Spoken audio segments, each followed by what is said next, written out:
बैठक की जा रही है, क्या है पूरी? आज की जो ये बैठक है, ये एक तो संगठन की समीक्षा बैठक है। दूसरा है 14 अगस्त को एक तिरंगा यात्रा आम आदमी पार्टी की तरफ से हर साल निकाली जाती है लखनऊ में, जो पार्टी कार्यालय से लेकर के और समतापुरम चौराहे तक ये पदयात्रा होती है। उसके बारे में आज ये यहाँ पे उनके बीच में रखा गया। तीसरा है कि आदरणीय राज्यसभा सांसद श्री संजय सिंह जी जिस तरह से पिछड़े दलितों शोषितों की आवाज़ सड़क से संसद तक उठाते हैं, और आज आप देख सकते हैं कि किस तरह से भारतीय जनता पार्टी की जो एक तरह से हम कहेंगे एक तरह से वो लोकतंत्र की निर्मम हत्या कर रहा है। सदन में बैठे हुए लोगों को बर्खास्त कर रही है।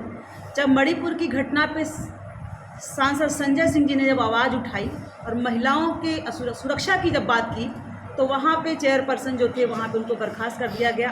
आज 10 दिन से वो धरने पर हैं और ये धरना निरंतर जारी रहेगा, क्योंकि मोदी जी से सवाल पूछना ही है। उन सदन में आकर बताना ही पड़ेगा देश की महिलाओं को, उनको जवाब देना पड़ेगा कि मणिपुर क्यों जल रहा है और अभी तक वो मौन क्यों है मणिपुर पे।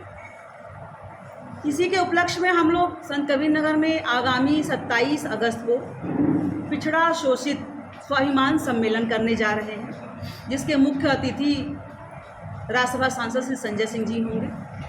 इस पर हम लोग अभी चर्चा करेंगे। 2024 की क्या तैयारी चल रही है?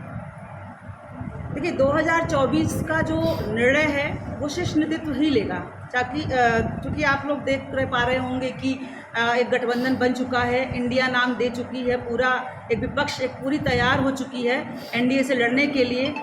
इंडिया बनाम एनडीए हो चुका है।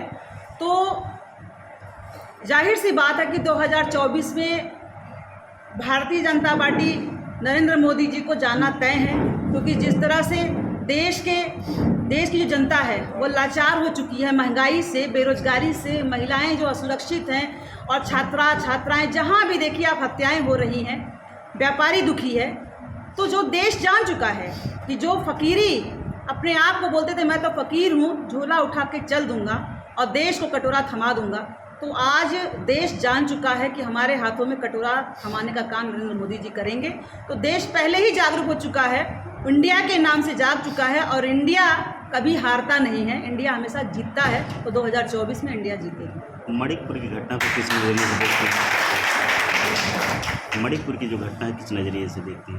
देखिए, मणिपुर की जो घटना है वो बहुत ही विभत्स घटना है, बहुत ही दुखदाई, कष्टदायक। क्योंकि हम लोग एक महिला हैं, और जिस तरह से मणिपुर में 2 महिलाओं को नग्न अवस्था में परेड कराया गया, उसमें से एक महिला जो थी वो एक कारगिल में के योद्धा की वाइफ थी, पत्नी थी। उन्होंने खुद कहा कि मैंने देश को तो बचा लिया, लेकिन मैंने अपने परिवार को, अपनी पत्नी को नहीं बचा पाया। इस बात पे भारत के प्रधानमंत्री नरेंद्र मोदी जी का कोई जवाब नहीं आया।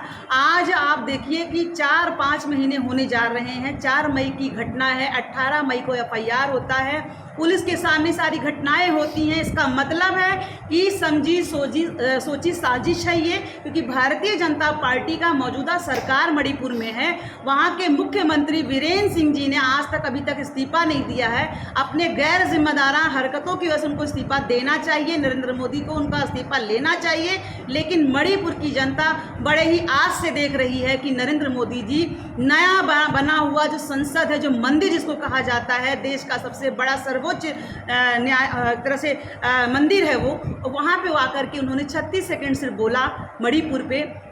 उनको बताना पड़ेगा देश की महिलाओं को कि कैसे वो सुरक्षा देंगे, और मणिपुर क्यों आज तक अभी तक जलता जा रहा है। इस पर नरेंद्र मोदी जी को जवाब देना पड़ेगा, सदन में आकर जवाब देना पड़ेगा।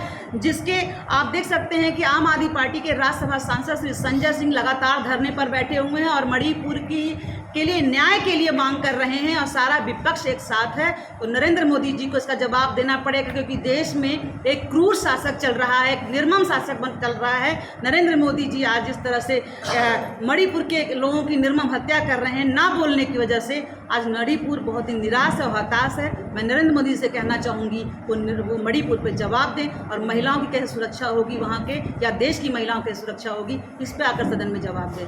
संजय सिंह से मिलने अखिलेश यादव भी पहुंच चुके थे इस मामले पे। बिल्कुल संजय सिंह ने एक बहुत महत्वपूर्ण आवाज़ उठाई है जब वो सदन में से वो मणिपुर पे ये कह रहे हैं कि नरेंद्र मोदी जी आकर के आदरणीय प्रधानमंत्री जी जवाब दें, वो सदन में आकर क्यों नहीं बोल रहे हैं, वो मौन क्यों है, उनकी चुप्पी क्यों है। इस पे जब उनको बर्खास्त किया गया तो सारा विपक्ष साथ में है, इसलिए कि सबका सवाल एक ही है कि मणिपुर अभी तक क्यों जल रहा है। और सदन के बाहर, सदन के भीतर ये आवाज़ जारी रहेगी। सभी लोगों की एक ही आवाज़ है कि मणिपुर पर सदन में आकर नरेंद्र मोदी जी जवाब दें।